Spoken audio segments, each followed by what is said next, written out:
Hi guys, it's Ellie, and today we're going to be going over how to tell what point of view different things that you read are from. So there's first person, second person, and third person. So I'll just talk a little bit about each of those. So first person, you're going to see the writer using I, me, talking about themself as if, and them being like in the writing the most. So if I wrote a sentence that said, um, I went for a walk, that would be first person. Okay. So next is second person. So second person is going to be you, your, etc. So if I'll give another example, like if I was writing a sentence that was in the second person, it would be like you went for a walk. So that would be second person. And then third person finally is if you're talking about um, him, her, them, and anything anything else like that. So she went for a walk, he went for a walk, they went for a walk.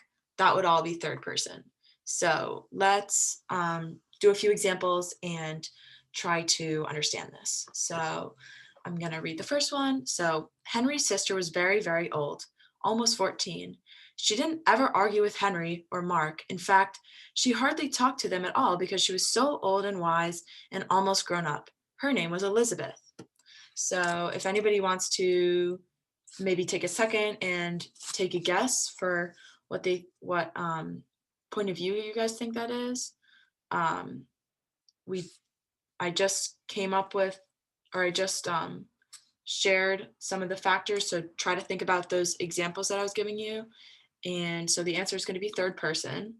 Um, and that's because you can see it uses she, her. There's no like I or me or you. So this is clearly third person.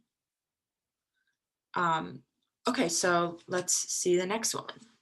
Um, Theo put down the skis she was oiling and listened. It was early, and she was still wearing her nightdress. She had no dressing gown, but she pulled on the sweater her mother had knit, which came down to the scar on her knee, and ran to the front door.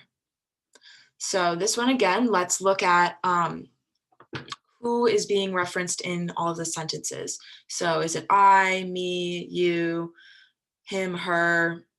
And so if you look at that, we see her. So this is going to be third person again. Okay, we're going to do another example. I stood in the sun and bounced up and down to keep warm. It was one of our usual California summer days.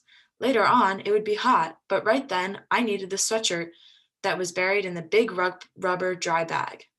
Okay, so this one, um, let's look again. What type of pronouns is it using? So I see I. So this is first person. So this is not too tricky. You just need to get the hang of it. It's not too bad once you learn how to do it. Okay, next example. I'm a risk taker. That's why I score like crazy. I score on the go. I score with the ball in the air. With and Sorry, I'm just going to reread that. I score on the go with the ball in the air with my back to the goal. I score in all weather, dirt, mud, or ice. I score. Okay, sorry, that second sentence, I messed it up. But let's look again at the pronouns that are used. So we can see I. So this is first person again. Okay, and this is going to be our last example. So I'm going to read it and take a guess at which point of view you think it is. Thinking you made the wrong choice, you stand up planning to walk out the door and just go home anyway, but you find yourself walking down the hallway with Mr. Grady. You feel like you are floating. Soon you are in an area that you have never been to before. Okay, so how we do this is take a look at the pronouns. So who are all of these sentences talking about? And you can see that they're talking about you. So that would make this second person. All right, so I hope that this was helpful. I'm going to stop sharing my screen. And I hope you guys have a great rest of your weekend. Thanks. Bye.